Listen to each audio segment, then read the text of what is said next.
Today I'm going to talk to you about one of the most important things that is happening in this ninth wave and in the evolution of consciousness. And that is the realization that it's all inside of you and me and everyone else.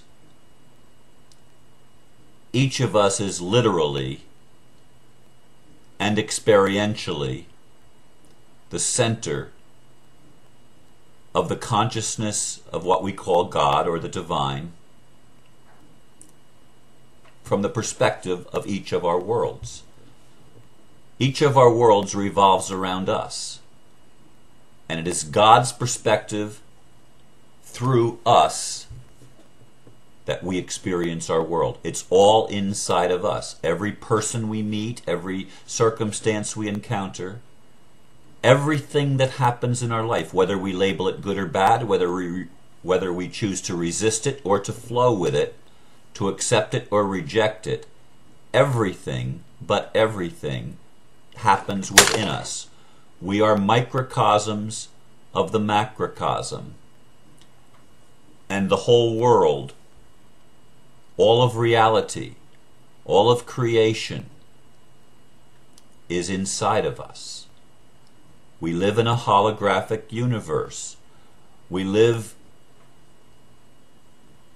in a universe that is something similar to the Mandelbrot set, where everything keeps repeating over and over and over again. Although you can look at each individual part and think that it's separate, but as you draw back, and in the Mandelbrot situation, as you draw in, whether you go back or in, it's always the same thing when you really see the whole picture. And I realize that this is a difficult concept for many people to get when we've been so well trained in the idea of separation, that I am this, but I'm not that. I am me, but I'm not you. And we fail because of our limited experience and, in many cases, our unwillingness to see the connection. I hate it when I lose my train of thought, but I just did. It's difficult for us to grasp this because it's so different from what we've been taught and from what we've experienced and from how we've identified and labeled ourself and our reality. And that's really an important thing to get. So I'm glad I took that little aside and was led down a different path. We label things. We have such a strong tendency to label things. And in labeling things and putting words on them to identify them, we separate. And it's almost impossible for us not to do that. People say to me, Ron, you keep talking about unity, and you keep talking about them and they and what they are doing. Well, it's almost impossible for me as a human being not to speak from that, because that's been my experience throughout my life. Even when I'm coming to realize that it's all happening inside of me. That I am not simply this body.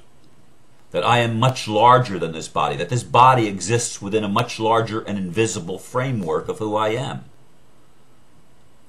And it's at that level, that larger framework, that I am interconnected with everyone. But this dance that Ron Van Dyke is doing in this body is connected to everything else, and everything else outside of me reflects me back to me. When I meet someone and I see characteristics in them that either excite me or make me feel apprehensive, either of those feelings is something inside of me that's being triggered by my perception of the other person, and how I have labeled those things determines how I'm going to respond to them. If I meet someone and they don't feel good to me. There's something in me that I'm still not at peace with. The only people that I'm going to want to reject are people that I don't identify as part of me, that I can't see or perceive or allow the connection, my connection to them. So I am still in a place of fear when I do that, because this is something I don't like and I want to be separate from it. Anytime I'm trying to separate from something, I'm fearful of it. I'm acting from separation consciousness and I'm pushing it away. I'm not in my highest essence, my highest capabilities, my highest potentiality of loving. And that's okay, because this is a process. This is a dance that we're experiencing. Experientially, it's happening in a time-space sequence. One thing after another after another. That's called process. And so it's a process. But in another sense, it already happened, all of it. That's a hard thing to get when you're in the time-space continuum. It's a hard thing to grasp. But we're beginning to see it. And oftentimes we cannot get our minds around it. It's difficult to get our minds around it. And what I'm choosing to do more and more and more, and sometimes I fall back into the old way of seeing and speaking, but what I'm choosing to do is to get my heart around it. And to say, okay, this doesn't feel good. I don't know what it is about this person, but they give me the creeps. I don't like this situation. I don't like this emotion.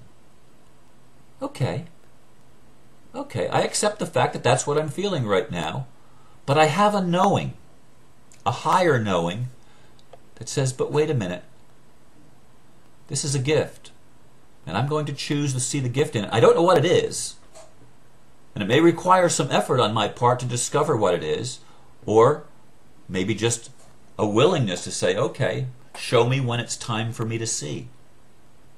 Let me hear it when it's time for me to hear it. And the universe is really, really good at doing this, at bringing things to us when we are ready to hear. There's an old cliche. When the student is ready to hear, the teacher will appear. I've seen it in my own life time and again. Did I always understand what the teacher was? No, because oftentimes I rejected it because it wasn't in my frame of reference. And I didn't resonate with it. So I rejected it. When I was a fundamentalist Christian, just like fundamentalist Christians in this day and age, I rejected things that I didn't think went along with what my belief system was based on the Bible. It was a natural thing for me to do. Then I realized, hey, wait a minute. The Bible doesn't contain all of God's answers. God is living, speaking now. It's all inside of me. It's not about me honoring and worshiping and loving Jesus. I can do that. There's no problem with me doing that. But the will of God is for me to be my unique self. It's not some arbitrary thing that comes down and is handed down to me from some other thing outside of me, even from God. Because God isn't separate from me and I'm not separate from God. I'm not separate from anything. It's all happening inside of me.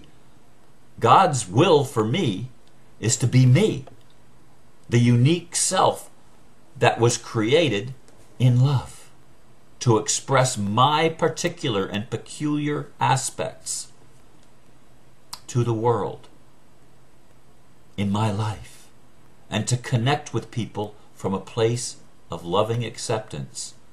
And that is the truth. The place of loving acceptance is the truth, because it's who each of us are created to be.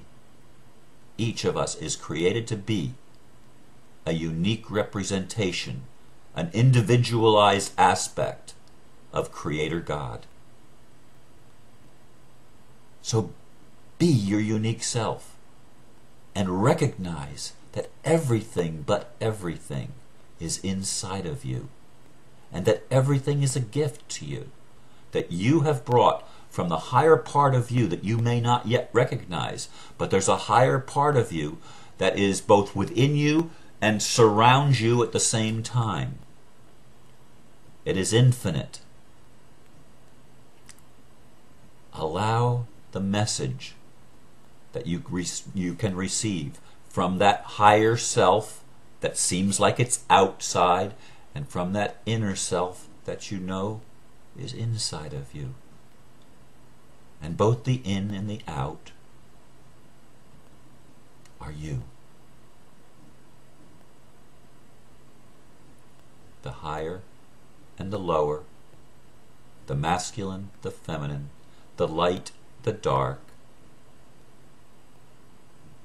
all pairs of opposites are in you, and you are one with all that is, and all that is what we call God.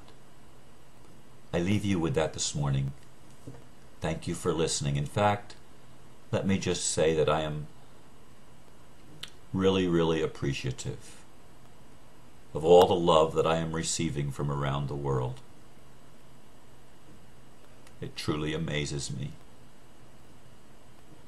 how Spirit has allowed me to connect with people in such a short period of time as I share my heart with each of you. I truly love you. Even if we haven't met yet, you are inside of me, and I am inside of you. And that is love. Namaste.